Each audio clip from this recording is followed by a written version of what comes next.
देखो, भक्त के जीवन में 2 शब्द जरूर होने चाहिए। आज ये सूत्र अपने साथ लेकर के जाइएगा। 2 शब्द आपके जीवन में होने चाहिए। अगर आपकी इच्छा अनुसार सब काम हो रहे हो तो समझो हरि कृपा।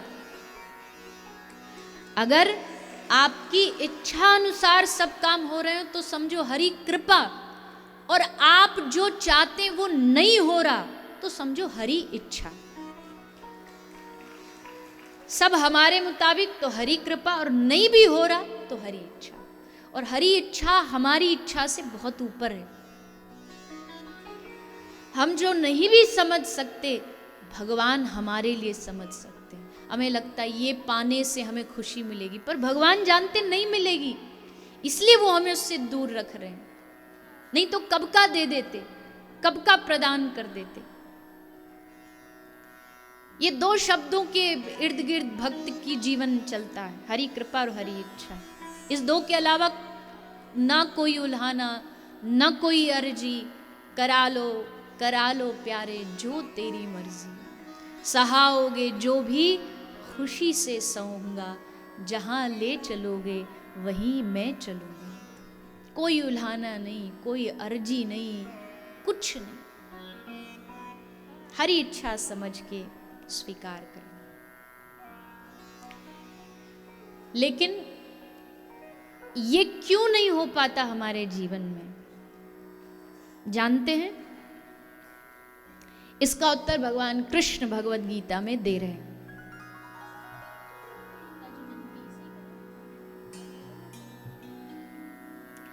क्यों नहीं हो पाता? कृष्ण कह रहे हैं, ध्यायतो विषयान पुंसः संगस्तेषु पजायते, संगान संजायते कामा, कामात् क्रोधो विजायते, क्रोधात् भवति सम्मोहात्, सम्मोहात् स्मृति विभ्रम, स्मृति भ्रंशात् बुद्धिनाशो, बुद्धिनाशात् प्रणश्यति।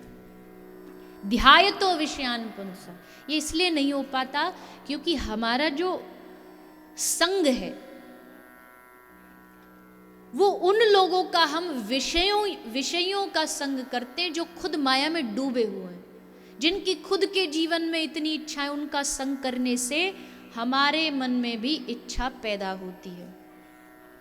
आजकल एक रोग बहुत चल रहा है, आपने भी बहुत सुना होगा, डिप्रेशन। बुद्धि एकदम काम करना बंद कर देती है। ये शुरू कैसे होता है, इसका पूरा प्रोसेस क्या है, वो भगवान कृष्ण ने आज से 5000 साल पहले अर्जुन को इस 2 श्लोक में बता दिया। ध्यायतो विषयान, ये विषयु जो इच्छाओं में डूबे लोग हैं, उनका संग करने से मन में इच्छा पैदा होती है। उसके पास फलानी गाड़ी मेरे पास भी होनी चाहिए, उसके पास ऐसा धन है, इतनी फैक्ट्रियां मेरे पास भी होनी चाहिए। इच्छा पैदा हुई, लेकिन अब फिर इच्छा में बाधा, इच्छा में रुकावट आती है क्योंकि इतना पैसा नहीं है। जब इच्छा में रुकावट आई तो क्रोध, गुस्सा उत्पन्न होता है। जब इच्छा पूरी नहीं होती तो क्रोध उत्पन्न होता है। क्रोधात् भवति सम्मोहा, सम्मोहात् स्मृति विभ्रम। क्रोध क्या करता है? हमारी स्मृति का, बुद्धि का धीरे धीरे नाश करता है। धीरे धीरे बुद्धि नष्ट होती है, चीज़ें याद नहीं रहती, और अंत में जाके कृष्ण कहते बुद्धि नाशात् प्रणश्यति।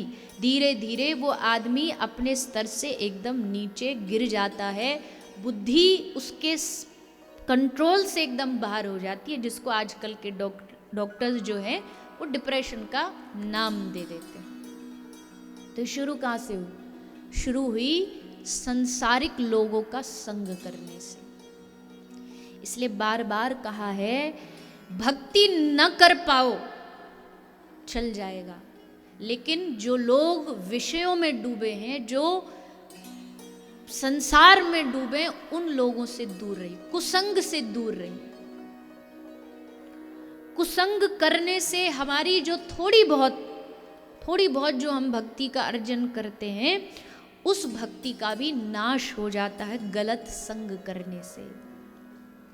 इसलिए जितना हो सके भगवान के भक्तों का संग करो। आप उनके पास जाके, अच्छा आप किसी भक्त के पास गए, आपने जाके उसको अपना रोना रोया, भैया मेरे पास ये नहीं है, भैया मेरे पास वो नहीं, तो वो क्या कहेगा? वो एक ही बात कहेगा, अरे भैया कोई बात नहीं, जो है उसको देख, ठाकुर जी का नाम ले, प्रसन्न रहे। वहीं अगर किसी संसारी के पास जाओगे तो वो आपके और दुख पे नमक डाल के उस दुख को और बढ़ा देगा। अरे हाँ हाँ हाँ, ये तो होना ही चाहिए, इतना तो करना ही चाहिए।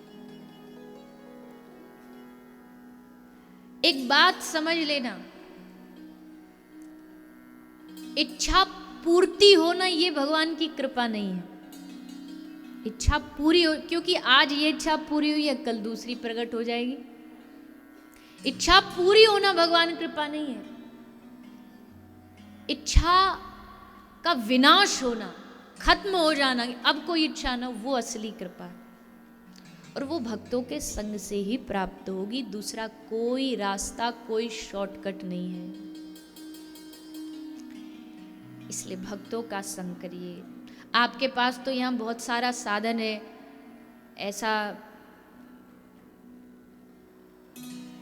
ऐसा भी नहीं कि कई शहरों में हम जाते हैं, बोले हमारे पास तो भक्त संग है ही नहीं, कहाँ से करें? आपके पास तो यहाँ कथा में मैंने देखा, फिर हम एक दिन गौड़िया मठ भी गए, वहाँ भी देखा, सब अच्छे अच्छे भक्त हैं, उनका संग करें। सूरदास जी कहते, बाबा सूरदास का भाव है कि भैया भजन कर रहे हो फिर भी कुछ नहीं मिल रहा, मतलब जीवन में अभी कुसंग है, उसको छोड़ो। वो छोड़ोगे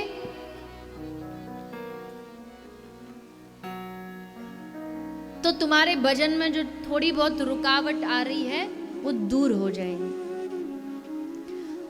कोई कहे ना जी ना, हम तो जो लोग संसारी हैं उनको बदल देंगे, उनकी बुद्धि बदल देंगे। तो सूरदास कहते, कहा भयो पय पान कराए, विष नहीं तजत भुजंग। तुम सर्प को कितना भी दूध पिला लो, वो विष उगलना नहीं छोड़ेगा।